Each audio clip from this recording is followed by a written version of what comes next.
அந்திச்சூரியனும் குன்றில் சாய மேகம் வந்து கச்சையாக காமன் தங்கும் மோகப்பூவில் முத்தக்கும் மாடம் தங்கத்திங்கள் நெற்றி பொட்டும் இட்டு வெண்ணிலாவின் கண்ணம் தொட்டு நெஞ்சிலாடும் சுவாசச் சூட்டில் காதல் குற்றாலம்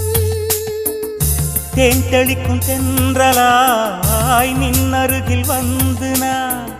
சேலை நதி ஓரமாய் நீந்தி விளையாடவா நாளும் மின்னல் கொஞ்சம் தாழம் பூவை சொல்லி ஆசை கேணிக்குள்ளே ஆடும் மீன்கள் துள்ளி கட்டிலும் கால்வலி கொள்ளாதோ கைகளை கீறியதோ செம்பூவே பூவே உன் மேகம் நான் வந்தால் ஒரு வழி உண்டோ